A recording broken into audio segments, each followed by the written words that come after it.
Why? Why? Listen, especially if you're about to get drafted, why do something stupid like this? In all honesty, there's just no reason to.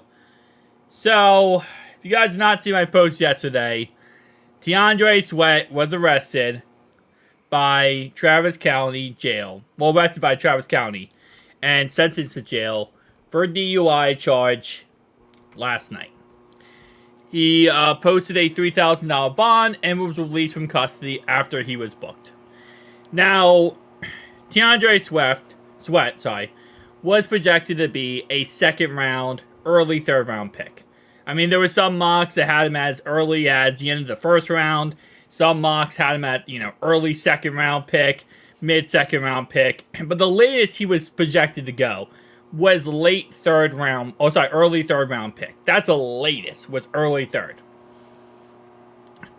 This intoxication is a Class B misdemeanor, meaning he won't serve any jail time. He won't get in trouble for this, really, at the end of the day. He might get community service, and that's pretty much that, right? Now, I'm not sure if this was his first offense. It doesn't say if this was his first offense or not. There is a big difference. If this is your first offense, then you will get a lot more leniency than if this is your second, third, fourth, fifth, sixth, seventh, you name it, right? The more times you've done this, the more jail time you will get.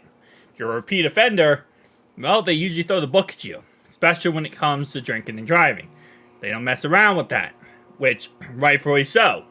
I've been very vocal in this channel about being against any type of drinking and driving. I know that Patrick Mahomes' father was charged with his third DUI, and it's just, I will forever not understand it. Like, you are going out there and putting everyone's life at risk, and you are potentially, going out there and you could kill someone. For what? Because you want to drive yourself home? Because you don't want to call an Uber? Because you don't want to, get a friend to drive you home? There's no reason. There's never a reason to drink and drive, no matter what. So I never see it as it was a mistake. No, it's never a mistake. Now, does one action like this, where no one gets hurt, does that define someone's character and can they never get past it? I disagree with that. I think they can get past it, and I think this does not define a player or a person, right? Obviously, in Rashid Rice's case, when you show zero effing remorse, I'm sorry, trying to be friendly in this channel, but it really does tick me off his situation.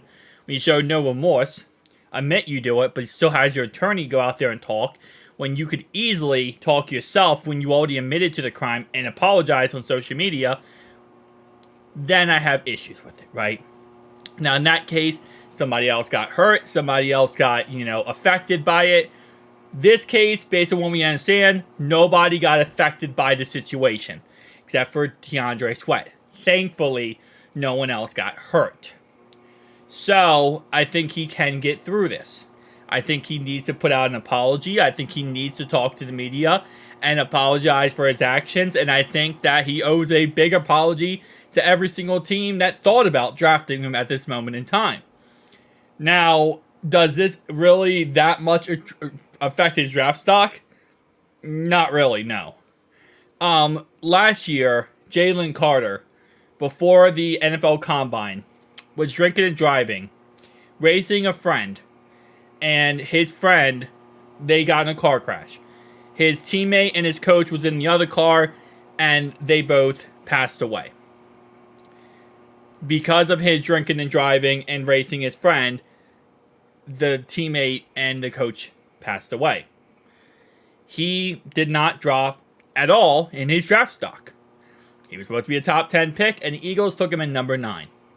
So while, yes, I know it is disturbing that his actions led to that, and if you heard Jalen Carter after that, you won't ever hear the most zero remorse of a player in your life. Listen to Jalen Carter after that. He thought it was hilarious. He didn't care. That's beside the point, right? Jalen Carter had a great career year this year. Nobody's talking about it. I hate the individual from the bottom of my heart for that said reason. it don't matter, right? At the end of the day, teams, they care about certain things and they don't care about other things, right? This is something that I do not believe teams will care that much about. Now, Jalen Carter was supposed to be a top 10 pick because of how good of a player he truly was, right? There is a level of we can't miss out on this guy because he's that good, even if he has questionable character. He is that good. TeAndre Sweat is really good, but he's supposed to be a second, third round pick for a reason. He's not that good, okay? So there will be some impact on his draft stock for that said reason. He's not a player that you can just overlook everything because he's so damn good, but he's still a really good player. So I'm not expecting, I saw some people say he's going to drop to the 7th round. He's going to drop, he's going to be undrafted. No, he will not. Will this have some teams completely scratch him off their draft boards? Absolutely.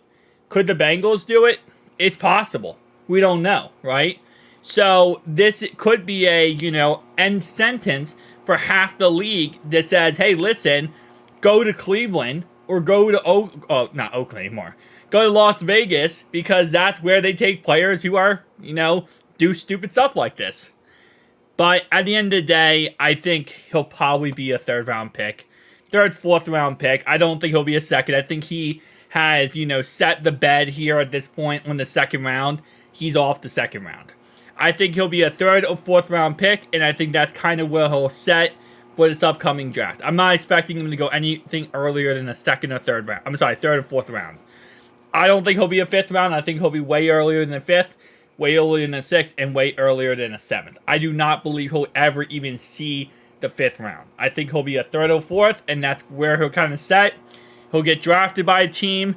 Maybe we will end up drafting him. I don't think that this is going to stop certain teams from drafting him, and that's not like a shot at any team.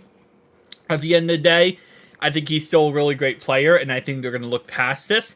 And there are definitely going to be some meetings, right, that he needs to attend, or some interviews he's going to have to attend before the draft with a lot of teams that might still be interested, but they're going to say, hey, man, what actually happened, bro? Like, what happened? Why did you do this? Like, what was your mindset? They're going to want to figure this out because they're going to want to see, is this a one-time mistake or is this his character peeking through? And we're about to find out. So there's going to be situations where, some teams are just going to throw him out, throw his book out, saying we're done with him. And some teams are going to still be interested. Thank you guys for watching. See you guys next one.